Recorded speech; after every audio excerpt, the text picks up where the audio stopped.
What if the waiting season you keep telling people you are in is not actually from God? What if it's actually masking fear? We've been taught that waiting on God is always a virtue. But in reality, waiting for a word that God already gave you and confirmed isn't patience, it's disobedience. Today, I'm going to show you why your business is stuck in a holding pattern and how to tell if you're actually waiting on God or if He's actually waiting on you. Welcome to the Power Network.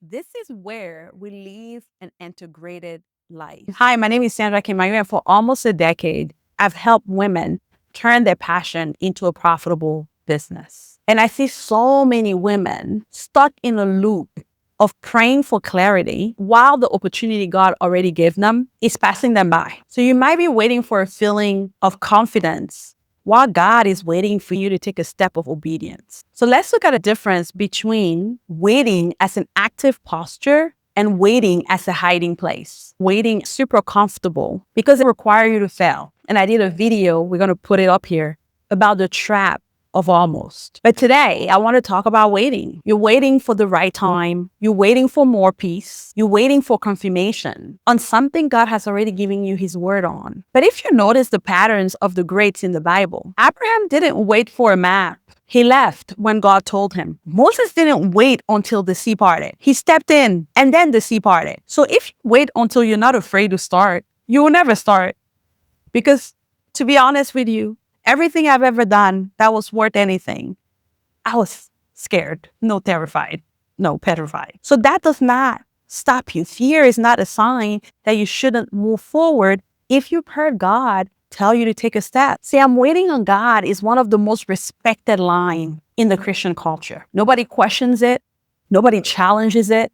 Nobody calls it for what it is sometimes, disobedience, because it sounds so holy. It sounds like faith. It sounds like patience. It sounds like a fruit of the Spirit. It sounds like trust. But here's the uncomfortable truth. Sometimes waiting on God is just fear disguised. It's just fear with a Bible verse attached to it. Let me show you what I mean. God says, start the business, and you say, I'm waiting for the right moment. God says, launch the offer, and you say, I'm waiting for confirmation. But here's the question. What are you actually waiting on? Because if God already spoke, if He already gave you the instruction, if He already confirmed multiple times over multiple years, then you're not waiting on God. You are waiting on yourselves to be brave enough to obey. And there's a difference. Let's make a critical distinction. There's a difference between waiting on God and waiting for God. Waiting on God is He hasn't spoken yet.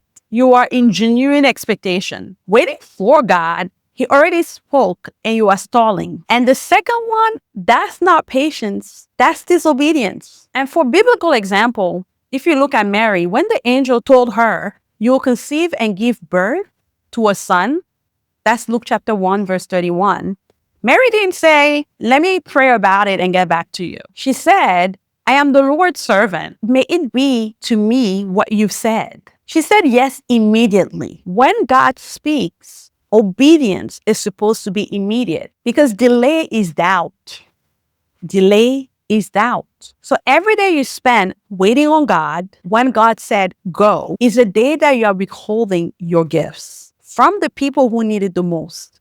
On the other side of your fear, there are real lives and real people waiting on you to say yes. Your delay has a financial cost. Your delay has a spiritual cost. Your delay has an authority cost. Because let's face it, God doesn't call the ready, because then He would have never called me. He justifies the obedient. You don't need more information. You need more integration. So how do you know if you are waiting in wisdom or hiding in fear? Here's the test that I ask yourself, what am I waiting for? If your answer is, I'm waiting for God to speak and He hasn't spoken yet, that's wisdom. If your answer is, I'm waiting to feel ready, that's fear. If it's, I'm waiting for the perfect time, that's fear. If it's, I'm waiting for confirmation, but you've already had 5 confirmation, that's also fear. Here's what God told me. Wisdom asks better questions.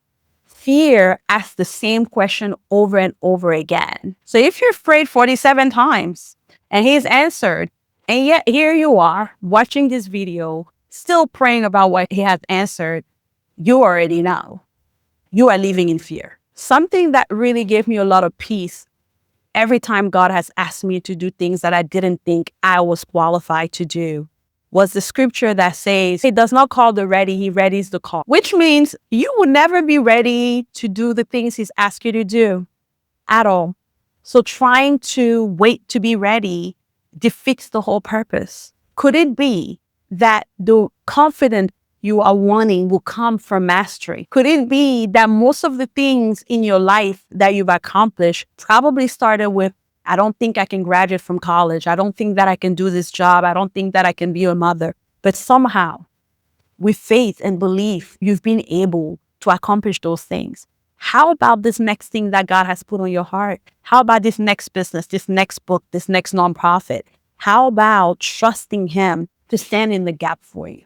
I'm not speaking to preparing yourself and not being a good steward, but for most people that watch this video, you are overprepared for the journey. What if your whole life got you ready for this moment?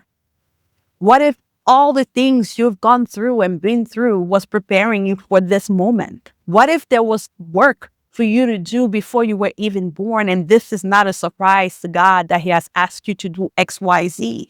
What if you just need more belief, not just in yourself, but in God, that He will stand in the gap, that yes, you will not be ready. Yes, you may not be the choice you would have selected, but that He knows more than you do. And trusting in His sovereignty, in His understanding, trusting that He's above, that His ways are not our ways. That changed me when I realized that all I have to do is be His hands and feet, that He's not requiring me to be perfect. He's requiring for me to be obedient and to trust that He will show up for me the way He has all of my life. So if you've been waiting on God, but deep down, you know He's already spoken. If you've been using spirituality as a cover for your fear, if you've been asking Him to tell you what He's already told you, this is your wake-up call. Stop waiting.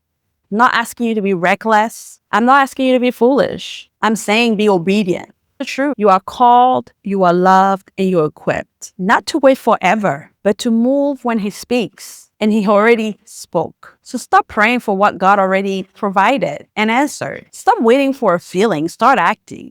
Because it's to leave the waiting room and actually stand in the center stage of your life. So make sure to subscribe to this channel so you can stop building alone. Drop a comment and let me know if this resonated with you. And I'll see you in the next video. Thank you for watching.